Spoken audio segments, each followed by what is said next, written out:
Welcome to Under Pressure, the podcast about becoming better men when it counts. I'm Cody Laughlin. And I'm Brian Alfaro.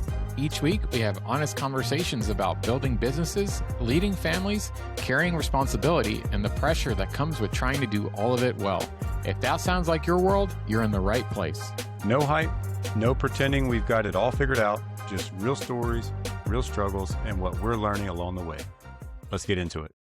Good evening, bud. What's up, man? What's up? New studio.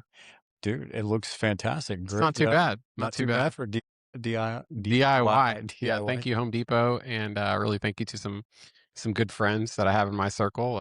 Mike, if you're out there, and some other people that kind of helped me with some of the equipment selection and things like that. But not too bad. I think it looks pretty good. No, it came out really nice. Now we just need a couple more little finishing touches, and I think we're going to be all set. Yeah. Pretty happy with it overall, though. So great evolution of the show, and we got a lot of great things coming up. But for today, particularly, I wanted to talk about this idea or this concept of talking about money with your spouse.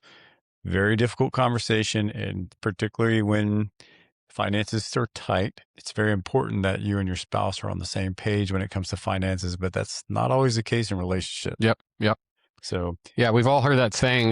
There's a common saying, we've all heard it, that money can ruin relationships. We've had I've heard lots of stories about how couples get married and a big reason they end up getting divorced is strictly money. And it's not necessarily the shortage or lack thereof of money. People think, oh, you got divorced because, you guys didn't have any money. It's like, no, that's not necessarily the case. Sometimes it's lack of transparency when it comes to money, or just not having conversations about money. And I think a lot of that has to do with your upbringing as well. No, you're absolutely right. And I think when it comes to people's perception of how to manage money, like you said, driven by how you're brought up and the environment you come from, also driven maybe by social factors and how you're influenced by the people around you.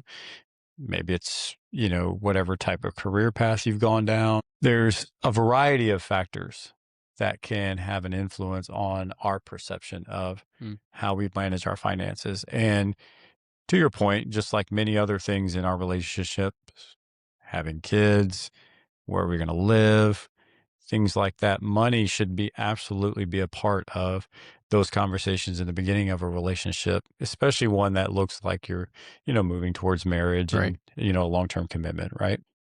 Well, let's talk about that for a second. I think one of the things that people do wrong, we can talk about some things that maybe people do right, is they don't talk about money early enough in a relationship. Now, I'm not advocating that on the first date, you're like, so let's talk about money, right? Mm-hmm. That would not necessarily be a good table conversation for a first date. You might scare somebody away.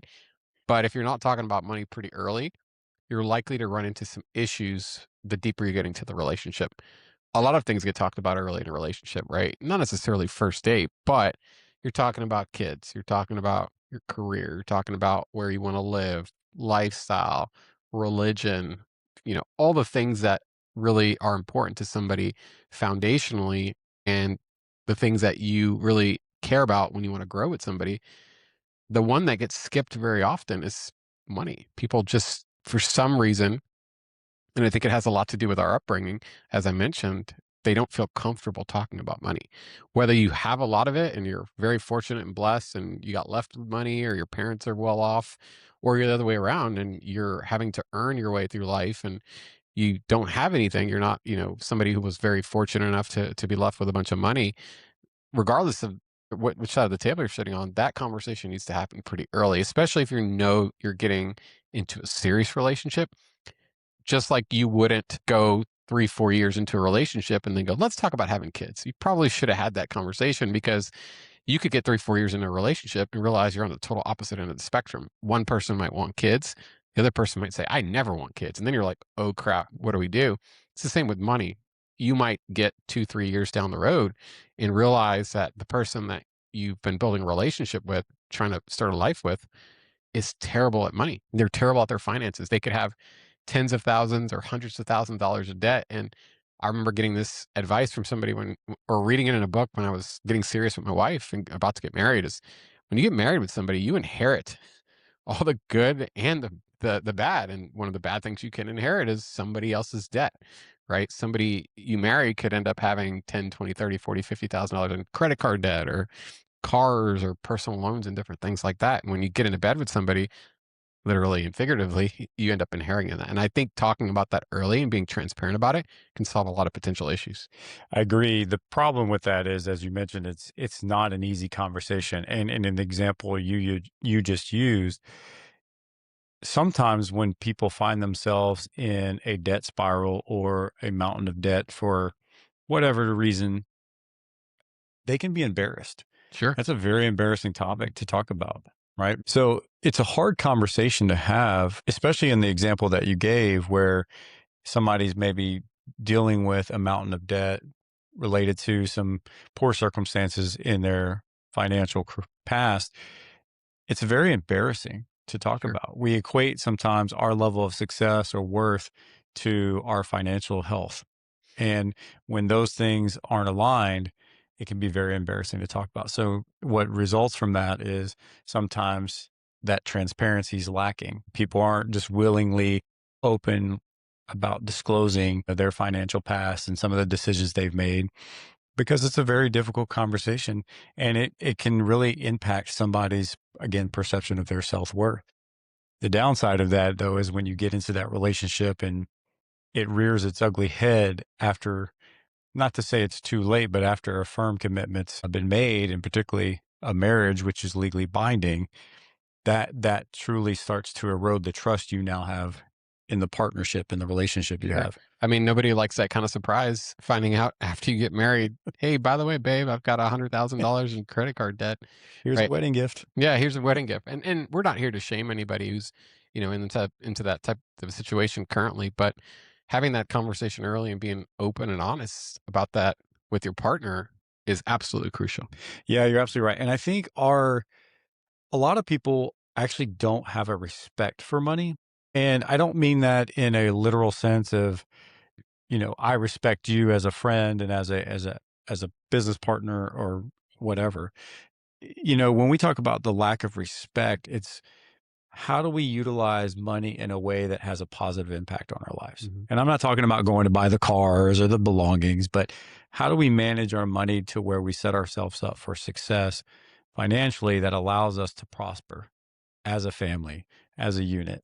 And so I do think that that lack of respect also plays a factor Sure. in how do we view money? How do we perceive how money functions in our life, and how does that work towards the improvement or the betterment for our family? Right. Yeah. The respect you have for money is crucial. And, unfortunately, that's not something that's taught in schools nowadays. They don't even teach you how to balance a checkbook anymore, which is interesting enough in its own. Nobody uses checkbooks, No. of course, but the idea of having a household budget and managing the household budget, having a budget for your family, whether it's travel or investments or whatever, those things just don't happen anymore. So, at a young age, kids nowadays and even in my generation, I never learned these things. I had to go out and seek this information on my own.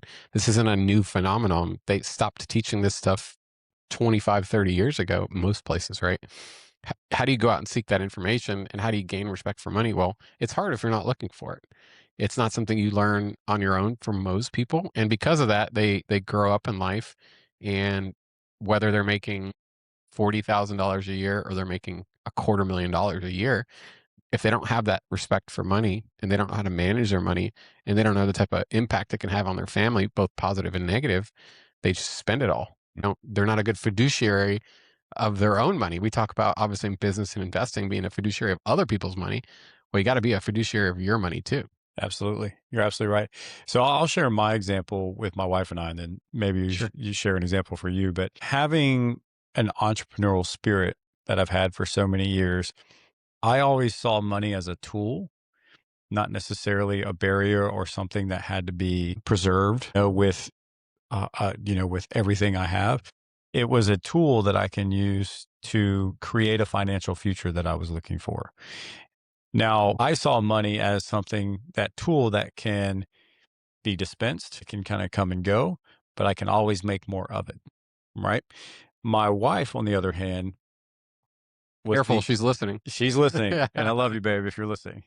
And she'll tell this story too, and it's really been a fun evolution. But in the beginning of our relationship, we didn't have that conversation, and especially when I started to really shift my mindset to be more focused on becoming an entrepreneur, my wife was still in the mindset of safety and security.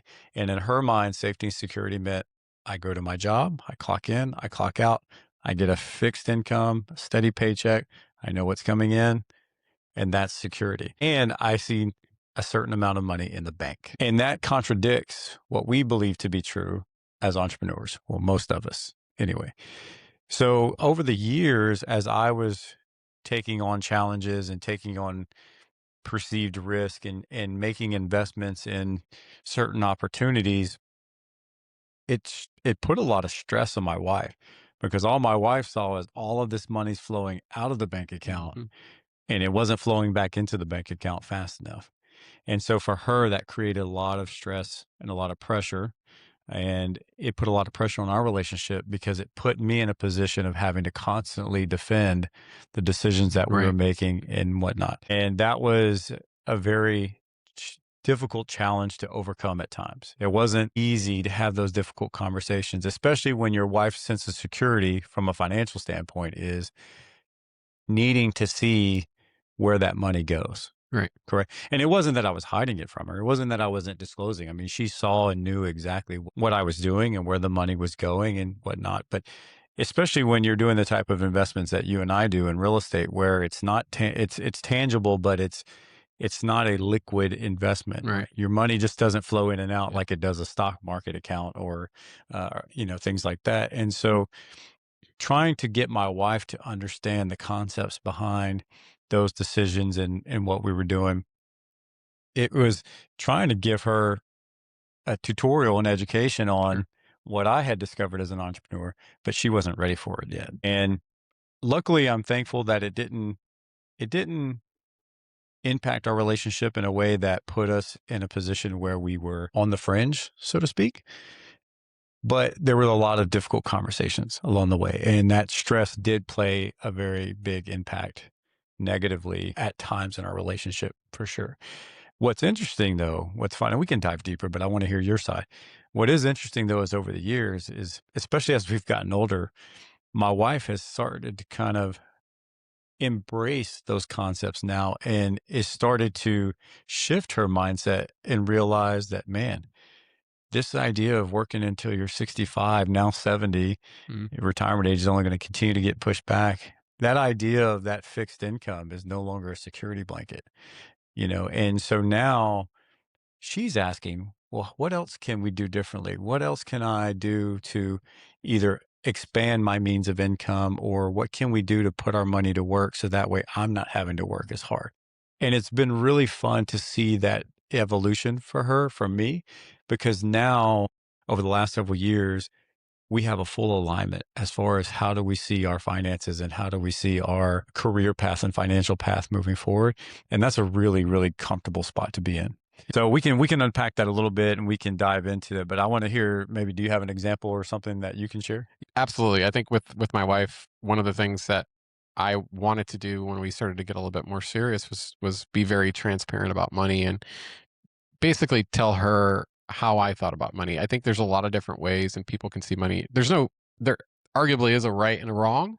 There's a wrong way to leverage money, I would say, but there's also a lot of right ways to leverage money. And there's not one size fits all when it comes to how you manage your money, investment strategies. Some people hate real estate, some people love it, some people love stocks, some people hate stocks, right? There's a lot of different ways to make money, but talking about money early on for us was something that I wanted to do, particularly because for me, growing up as a young adult, money was kind of a taboo conversation in my household.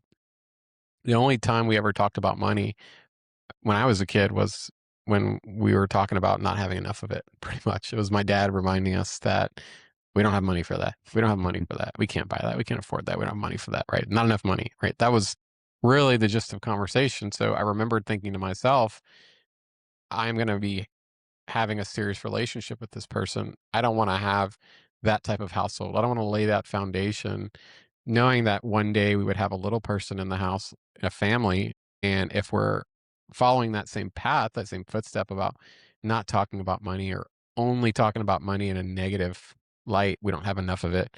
There's not enough this, there's not enough that. It was not going to be healthy for me personally. And I knew it wouldn't lead to a healthy household. So for us, we started talking about money early, and there definitely was not an alignment. Not like she was right, I was wrong, or vice versa. We were just brought up differently and had different lifestyles, different backgrounds, different parents that had different career paths and different things. So the conversation wasn't like uncomfortable, but for me, I'm more aligned with what you were saying, and it's actually very similar, I would say, where my wife is a traditionalist, and again, there's nothing wrong with this. Go to school, get a good job. Stability and security are what she craves, what she make her most comfortable, even today, right? So for me, it was kind of the opposite. Even though I had those B2 jobs, the stability, the security, I was always looking at other things like how can I replace some of my active W2 income with a little bit of passive income or a little bit of non-active income in the sense that like I wasn't necessarily trading time for money, or maybe it wasn't from my job, whether it's real estate or something else, right? So the idea of trying to retire early and not working till you're 65. I don't think it was like crazy for her to hear, but it was something that I don't think a lot of people in their early 20s, my wife's a few years younger than me, probably weren't talking about. Most people were chasing careers and going to school and different things like that. So we had those conversations early, and she knew that I don't think anybody's a money expert, but she knew that I was, reading about money a lot and investing in different things of that nature, whether it be real estate or other types of things. So I think there was a trust level built there in the sense that she knew I was always going to be a steward or a fiduciary of the money we did have. Even when we were young and we didn't have a lot of money, to getting older and then starting to find some success and making more money and having more savings and different things, she knew that I would never put us in a position where, do my very best to never put us in a position where we would basically lose it all, right? And the thing that I always told her, and it's my mindset, and it's not easy for her to swallow as it is for me, is my mindset's always like, well, if you lose it all, you just go make more, right? It's just kind of like you said, money's a tool, right? You can always go make more money, Mhm. always, unless you're 90 years old, right, on your deathbed, and then arguably with the internet, you could still make a ton of money if you tried hard enough. Say Warren Buffett's still kicking, man. He's Warren almost Buffett's still kicking, man. All you need is an iPhone and a social media account. And you could probably make some money, right? But that was always my mindset. But my wife, again, a little bit more traditionalist, a little bit more like your wife. But over time, we've been together now over 10 years. You've seen the trust grow. She's definitely seen money go out. She's seen some money come in. And then she's also been, and this is kind of another conversation, but she's also been very supportive of things. Like you mentioned, you had a lot of conversations with your wife that were uncomfortable, and she saw a lot of money going out, maybe not a lot of money coming in, especially when you're looking at real estate transactions.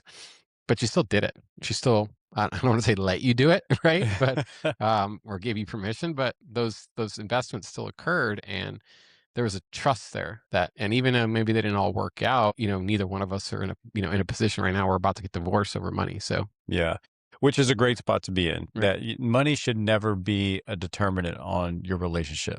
But like you said, if you're not including it in your relationship, it can very well have that type of impact depending on the strength of your relationship that you had before. So, I heard you say that you talked about it early. You kind of established that trust in the beginning, which is crucial. A lot of people fail to do that. And that's where negative outcomes start to right, unfold. And I think for guys like you and I we put ourselves in positions where we're taking risk. We know we're taking risk when we're going out there, we're making certain investments or we're making certain financial decisions because that's how we perceive our ability to multiply hmm that money. We put that tool to work. The thing that I think that we have to acknowledge and be aware of though, especially with our spouses who have incomes that, as dual households, we probably both rely on. I mean, I know for my wife and I, we're very blessed and fortunate to have the income that we have, and we have a great lifestyle. But without a dual income and without multiple streams of income, that lifestyle would be very different. And I'm assuming for you it would yeah. be the very same. So Oh yeah, the daycare is very expensive. it's another mortgage. Like Yes. that's a whole nother podcast Yep. episode Yep. for sure. But The reality is when we don't acknowledge and we don't have those conversations up front, and you and I make a decision, and as you alluded to, some of those decisions don't always result in a positive outcome. Sometimes they're not fruitful. It puts their financial strain on our spouses then, because in a way they sometimes have to pick up Mm, that slack. They have to now absorb that burden, and now they have to start, adding to their workload. So we kind of shift some of the responsibility away from the decisions that we make to now they have to be impacted by that. And and I know in my wife's case, there's been certain occasions where maybe she has to work an overtime shift here and there to help kind of support things as we go along. And although, like you said, she's supportive and she was willing to do that, still doesn't make it any easier, right. right? Does it make sense? So Yep. Yep. Yeah. Anytime you make a financial decision and it impacts your family or your partner, it never feels good. And it can only last so long before that tension starts to build, resentment starts to build. And that's why I think having those conversations earlier is so important. And the second point I want to make that I think is crucial, and I still see people that do this today, and maybe there's a fair argument that I'm sort of missing here, but one of the things I think people do when it comes to money, especially when they're getting married or they're starting to get serious or moving in together, is I always found it very strange that people sometimes keep their finances in a box, even though they're married. They keep separate bank accounts, yeah, separate credit cards, separate everything so that the other person doesn't have true transparency into what's going on. And I always found that very odd because if you're standing at the altar or however you get married, whatever situation you're in your marriage, and you're making that commitment till death do us part, you want to be with this person for the rest of your life. Why would you not give them full transparency into your financial situation, whether it be good, bad, or ugly? Because if it is ugly, well, let that person help you get out of that situation. Because my wife likes to joke, she says, what's mine is mine and what's yours is mine.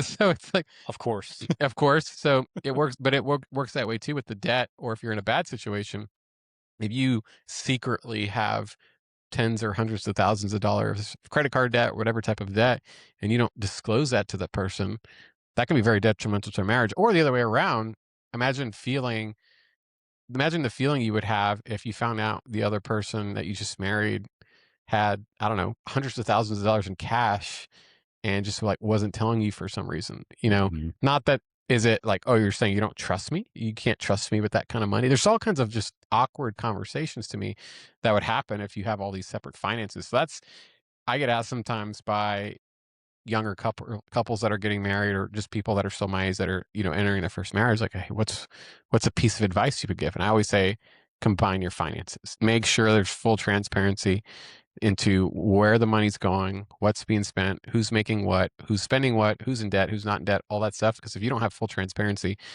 it's hard to say that there's a strong foundation in your marriage.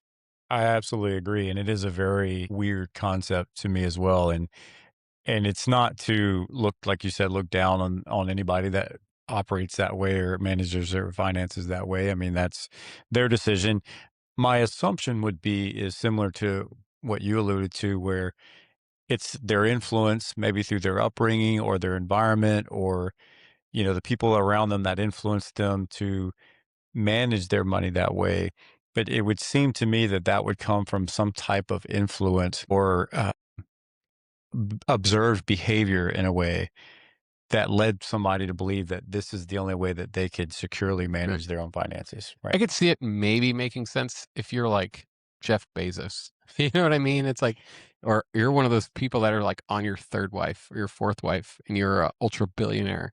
It's like, okay, I don't have a good track record of successful marriages, and I don't necessarily want. She knows he or she knows I'm rich, but I don't necessarily want to disclose everything. And you have that conversation up front about, hey, look, you know who I am. We know what's going You on. know what you're getting into. We know what you're getting into, but I'm not going to disclose everything. But so I can see that kind of making sense, but I think the average person is not in that situation. Sure. So the idea of not sharing your financial well-being, whether it's again good, bad, or ugly, with the person you're getting into a relationship with, it's always been really awkward to me.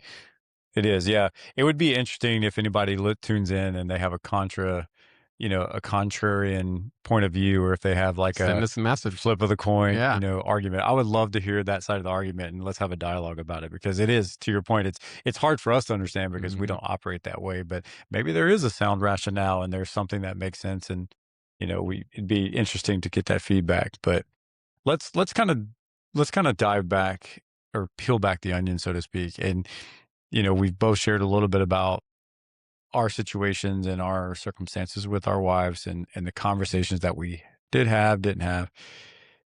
But let's maybe kind of talk about some things that are a little bit more concrete, as far as tips and things that we can do to have those conversations, Mhm. because like I said, it's not always easy. And I would argue sometimes it's hard, just because you don't even know how to open the conversation up. How do you just sit down and say, "Let's talk about money today?" Yep. You and I can do that because we come from a similar thought process. But let's maybe talk about a couple of different tips or trips that worked for you in having those conversations in the beginning. So fire away. What are one or two things that come to mind? We've mentioned it already. Definitely have the conversation early. Don't wait till it's too late. But on top of that, I would say there's no, magic formula to having the conversation. To be quite frank, what you just said, kind of jokingly, it's exactly what I did. My wife and I were girlfriend at the time, went out to dinner, and you're talking and having conversation, and then you just, I don't want to say slip it in, but you just bring it up. Like, Kate, we've been dating now for a few months. Tell me about how you think about money. What is your thought on money? What's your goal with money? How do you think about money? That type of thing.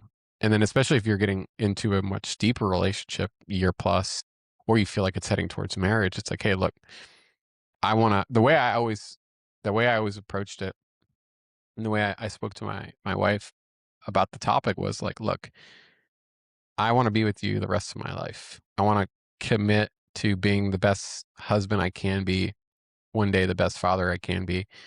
And for me personally, in order to do that, I feel like I have to be fully transparent and share with you my thesis, understanding, and how I approach money.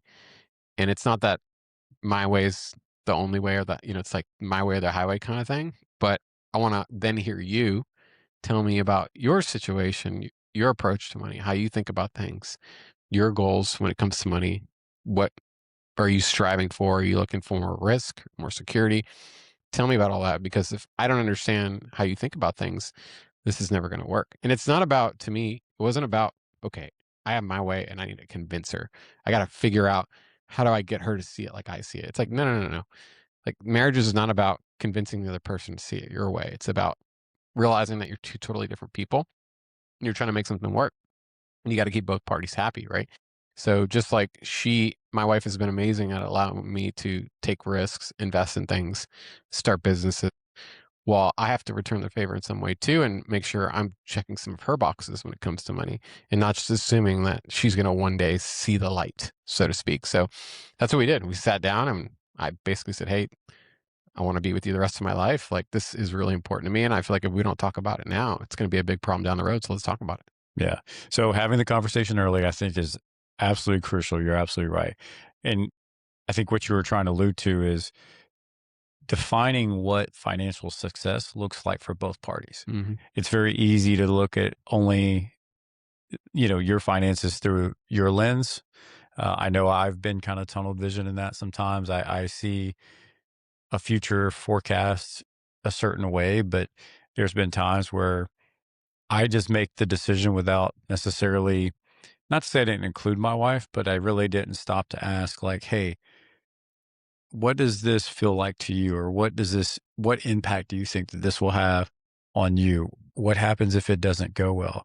Looking at the pros and cons of those decisions, and really trying to understand what my wife's perception of this outcome may be, I think is important. So I think, like, really defining what financial, health and wealth looks like to your spouse is equally as important as your own desires as Yep. well, and really defining that up front. And to your point, to the third point is compromising. Like you said, it can't always be about what I want. It Yep. can't always be about what I think is best. I have to kind of meet you in the middle and figure out, how do we balance um, the two definitions of success or financial wealth, right?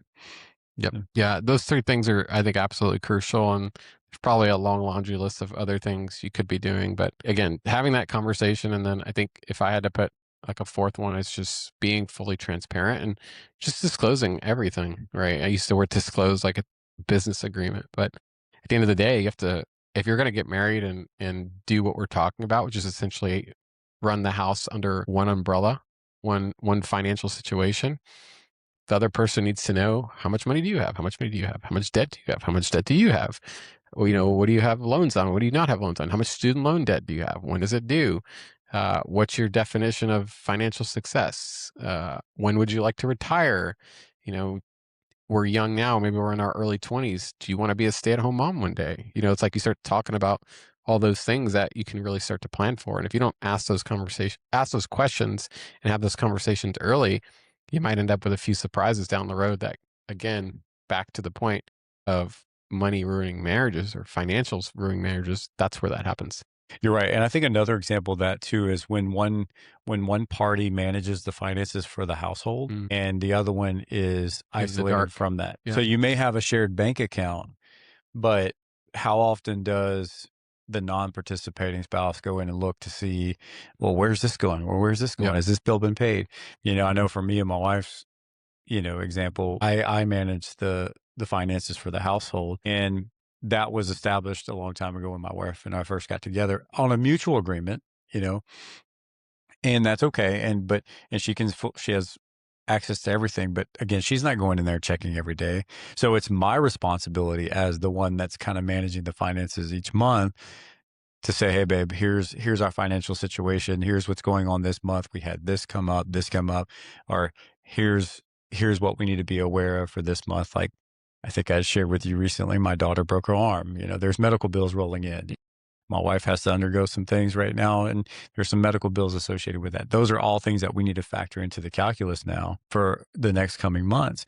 But that's conversations that we have to have. And if the one party that's managing all the finances for the household isn't having those conversations, it can really leave the other party feeling isolated and feeling Yep. like they're being, left out of those conversations. Absolutely. From a tip standpoint, you had asked about tips earlier. One of the things that I've tried to do throughout our marriage, and I would say I'm not perfect at it. It's it's on my calendar every month. Do we have the conversation every month? Sometimes no. A couple of things that I try to do is, one, making sure we have a budget for things, kind of the old budget for this, budget for that. Not that I'm like some huge Dave Ramsey fan boy or whatever, but he has some good things about making sure you have a budget for everything.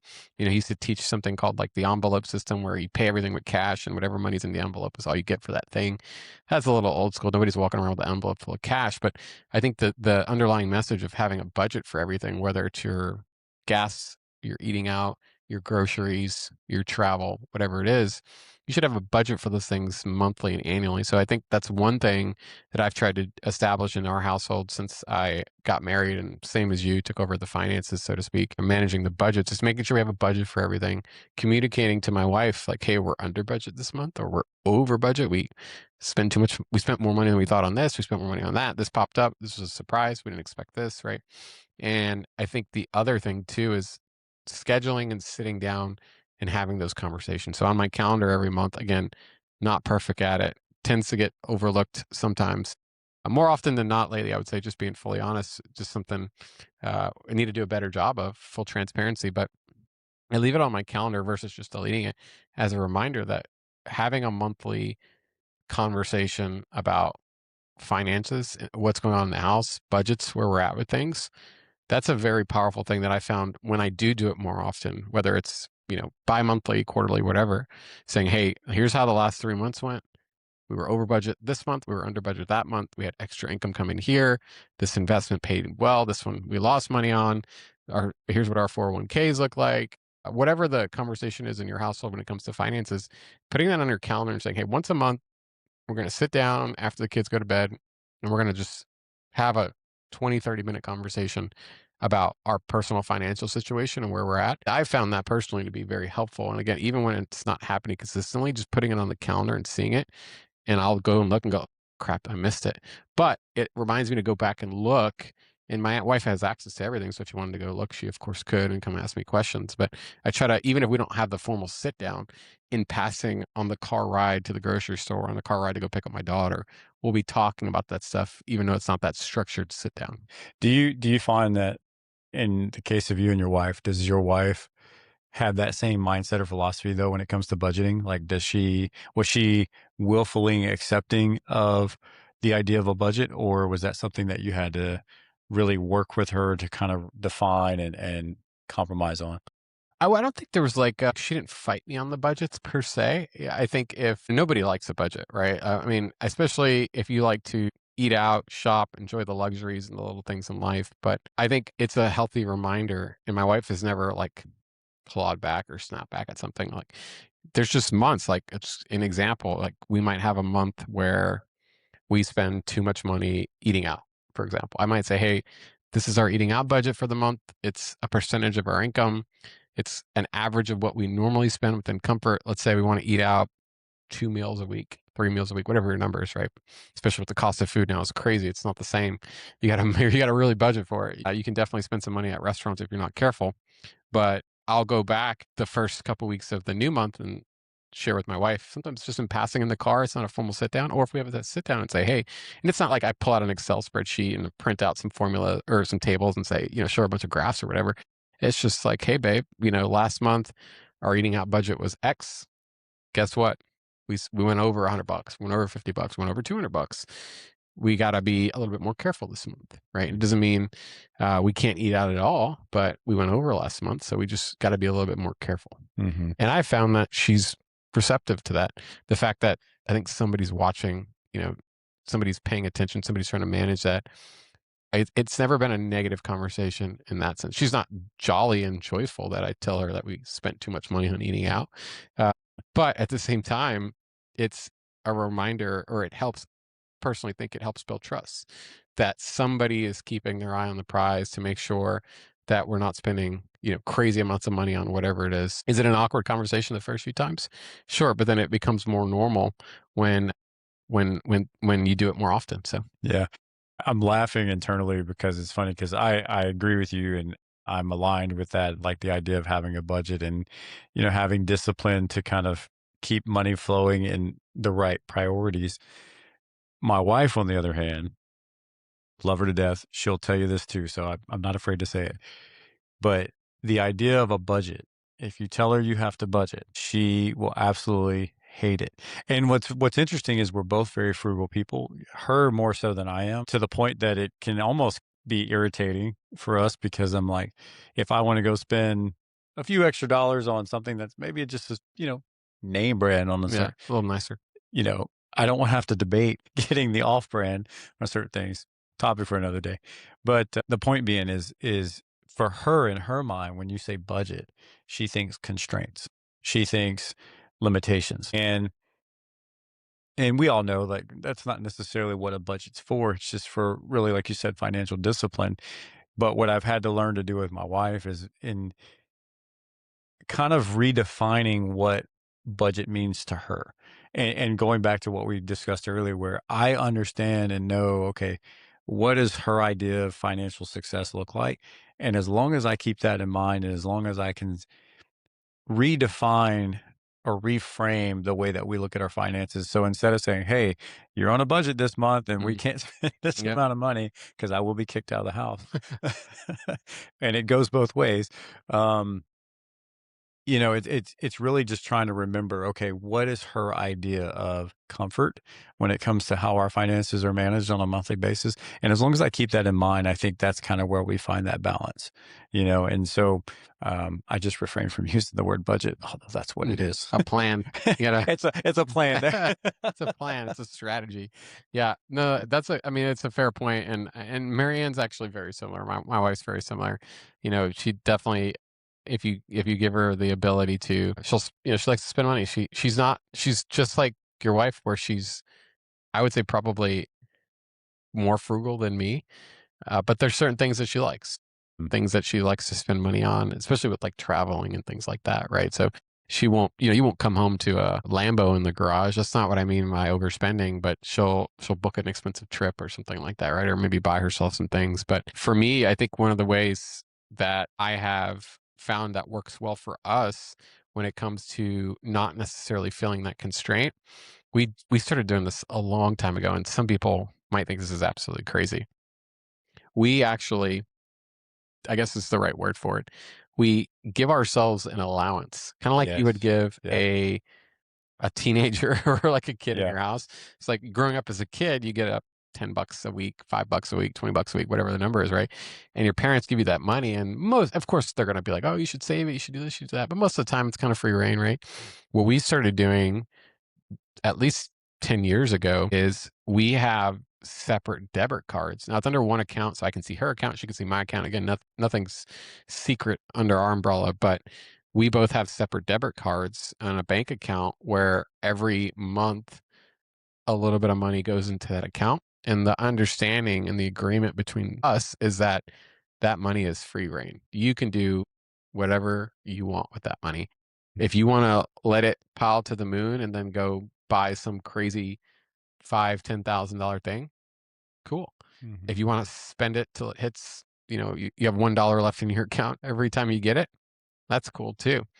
But that idea of having a pool of money to spend without needing permission. A lot of people, and that's another conversation, when you don't have combined finances, or even when you do sometimes in a single household, some people feel like they need their partner's permission to go out and spend money.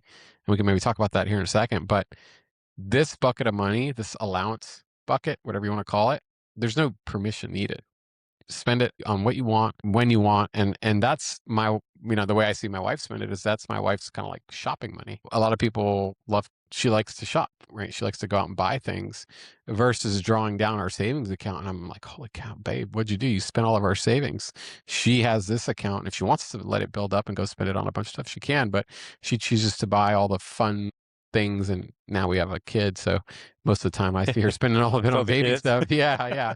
But before we had a kid, she was buying clothing for herself, perfume, makeup, things, concert tickets or whatever she wanted to go to. And it was never one of those like, what are you spending your money on? Yeah. Same for me. I'm usually the opposite. I let it pile up and then I kind of buy something big sometimes. I don't buy like, I'm not a shopper. I don't get like that personal satisfaction from like the high you get when you get something new. That's not really me. Yeah. But yeah, just a little tip and idea that I think if more people implemented, especially if you're younger family, you're both early on in your career, you're not making, tons of money quite yet. It's like, how do we live in a way where we don't feel as constrained? And even if you're only giving yourself $50, $100, whatever, just knowing you have that pile of money and nobody is going to restrict you on what you can spend on it can be very relieving. Mhm.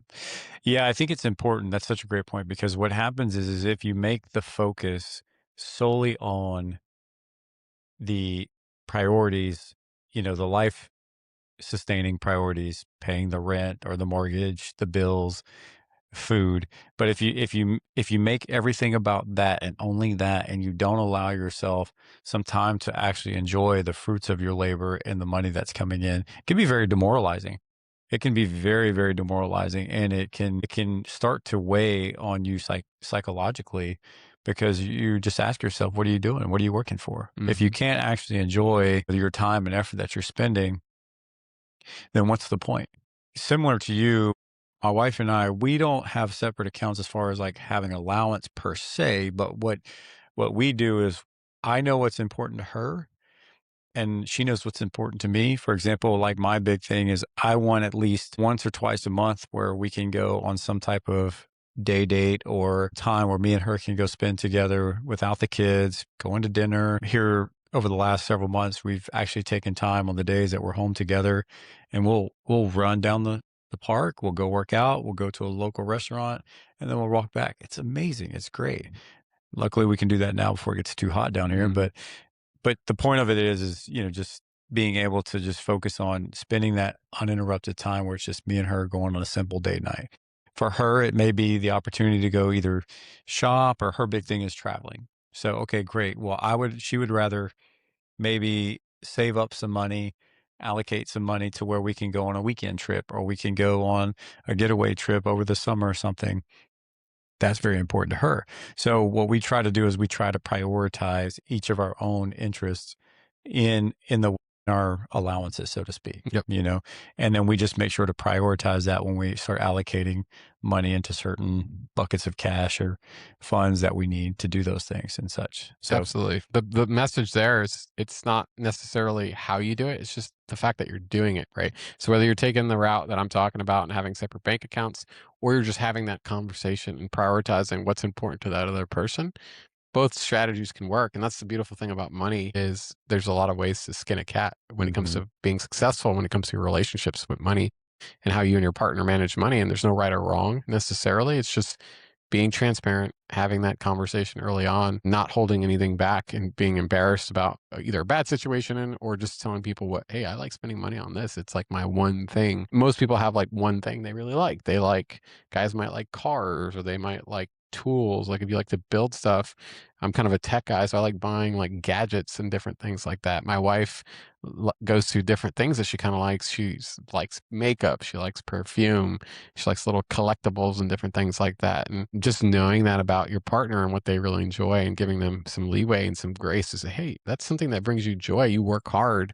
Don't spend all of our money on it, but you should have the ability to spend some money on it. So whether it's a bank account and you go that way, or you just talk about it and have that sort of budget allocated for it, both strategies can work. Yeah, you're totally right. And I want to touch on one other thing that you mentioned and bring that back because this is something that I've been very intentful about over the last several years is you mentioned the concept of not making each other feel like you're working within constraints or boundaries, right? You don't want your spouse to feel like I can't spend this money without talking to Brian or I can't spend this money without talking to Cody. But what you do want is you want to have an open dialogue for when you're making maybe more impactful financial decisions that could have a bigger outcome on your finances. So for us, for example, if I'm going to make a big financial investment, maybe it's a piece of real estate or maybe it's another business, whatever the case may be, I no longer just think about the investment itself and say, okay, I'm committed to this. I know it's it feels right or I've done my analysis, I'm ready. I've become very intentful about sitting down with my wife and saying, hey, here's what I want to do. Here's what it's going to cost. Here's the possible impact of it, both positive and Yeah, negative. yeah. What do you think? And that's such a crucial question that when I started to talk to my wife about that, I think it only made our trust stronger. Mm, And I know that sounds rudimentary for maybe people that are tuning in. It's like, oh yeah, why wouldn't you do that? But a lot of people don't. yeah. Because again, a lot of people only think about like, well, what's in it for me or how do I see this through my lens without considering how does your spouse feel about it? And like I said, for our wives, particularly that are coming from more of a conservative mindset, they need to have that open forum and dialogue that they can at least express their input so that way they can feel included in the decision making. And I think luckily for me, my wife at the end of it has always been very supportive and she's always been very willing to take that risk with me because she sees the opportunity and she sees what we're aligned in where we see our financial future going. But I think having that dialogue and the ability to have her input has made her feel included in the decision. And sometimes she's given me feedback that, is not to contradict what I believe or whatnot, but she's given me great things to think about, or maybe some perspectives that maybe I didn't have before, things that I can consider. And I will say it's in several instances, it's actually said, maybe this isn't the right one. Maybe I should continue to wait and look. I think that's a great spot to be in, and like I said, for us, it's really made our relationship even better because now she's included in those decision making. It's no longer just me making the decisions and the impact it affects all of us. It's no, we're doing this together, and she really feels like she's included, I think and that's a great spot. ultimately it comes down to building trust and having that conversation with your partner about something you're thinking about, a route you're thinking about going down, a business you're thinking about buying or investing in, a piece of real estate you're thinking about buying, or any of those sort of pathways you can take, we have to ask ourselves as men, we would expect that courtesy, I would say, if it was the other way around. If my wife was thinking about spending a large amount of money on something, whether it's a thing she wants to buy or an investment she wants to make, how would you feel if she just showed up at your house one day and say, "Hey, babe, I just spent $50,000 on an investment." You're like, "What?" What? Yeah, without talking to me? You did what? You did what? So, but as guys, especially if you're the person managing the finances and you feel like you're the head of the household, we sometimes forget that. We go down that rabbit hole of sort of already making the decision, at least in our head. Maybe we haven't taken the action yet without seeking not necessarily validation or approval, but getting the other person's input and making it feel like it's a we decision, not a me Yes. decision. Because when you get buy-in from your spouse and when you get that feedback from your spouse, it's often very valuable. To your point you made a minute ago, I have been in the same situation where I spend hours, days, sometimes weeks thinking about something and I've talked myself into it. I'm like, this is gonna be great. This is gonna be a great idea. I'm going to make money here, or this is going to be fun, or this is going to be awesome, this, whatever it is, right? And you have one 5-minute conversation with your wife. And you're like, that was a stupid idea. Because she ends up pointing out something you just maybe didn't realize, or it changes how you're looking at it and how aggressive or how much risk you're willing to tolerate or how much money you're willing to spend when it comes towards it, realizing that the idea or the business or whatever it is you're looking at makes her uncomfortable for one Mhm. reason or another. Or she points out something that we just miss. As guys, sometimes when we've decided we want to do something, we get very hard headed, is the word for it. We have big personalities, right? We've kind of made the decision in our head that we want to at least try it and without seeking validation and approval from our spouse. So I think I found, and you probably have too when you were younger, that sometimes you've done that. You thought about it, you made a decision, maybe even pulled the trigger, and then you end up telling them about it. Usually not big things, but even small things. And they're like, why didn't you say something? Why didn't you tell me? How long you been thinking? And my wife will say, how long you been thinking about this? And I'm like, couple weeks. She's like, what? You're just now bringing it up? So it's having those conversations early and often, and then trying to make your family feel included. So it's a we decision, not a me decision. I find that ends up usually steering you down a better path, a more educated path. And at the end of the day, whatever results you end up coming out of it, a lot of times it's, your wife telling you, I told you so. But it's okay, right? It's okay though, because she has been okay with some of the things that haven't worked out because those things were all talked about on the front end. And Yeah. to your point, we talked about the risk. Yes, we talked about the fact that this investment might go to zero. We might lose the entire investment. Is it likely and is it possible? It's not likely, but it's possible. Yes. Well, some situations, as you and I have done things together, we've known like that didn't work out. And she's not caught off guard or shocked when it happens because we talked about it on the front or the other way around too. Something you end up getting a base hit or hitting a home run on something. It's like we talked about this, so she shouldn't be surprised if it ends up going really well. Yeah, I agree. I agree. And I think ultimately having these conversations only make your relationship stronger because they're not easy conversations to have, especially like you said in the beginning. It can be very awkward, can be very difficult to trying to find that common ground and that compromise between each other, especially when you have two different world views on what finances look like. So I think it only makes you stronger and it only enhances your relationship when you not only have those conversations, but you kind of start to get that great cadence, right? You start to get comfortable in those conversations and it starts to become a part of your everyday, conversations. And I mean, that's only a net positive in the end, right? Yep, yep. No, I agree. Great conversation. I think not enough people talk about money with their spouse, especially when they're young and getting married. And if anybody listening to this is at that stage in life where you're young, either hopefully at a point where you have the confidence to have that conversation, but if not, you know, especially because our podcast is talking to men. Right? Part of being a man is stepping up to the plate and sometimes saying things that make you uncomfortable and leading by example. Anyone listening, whether you're younger or about to get married or you're a little bit later in life, I think it's never too late to have that conversation, to start talking about money, how you see money, how you define success when it comes to money, how you like to manage your money. There's it's better late than never, right? Always remember your wife is your partner. She's not your enemy. She shouldn't be your enemy. If she is, that's a Different conversation. But your wife should always be your partner in life and in finances. As long as you see each other as partners, then good things will come. Absolutely. So, great conversation, Cody. Great chatting with you today in the new studio.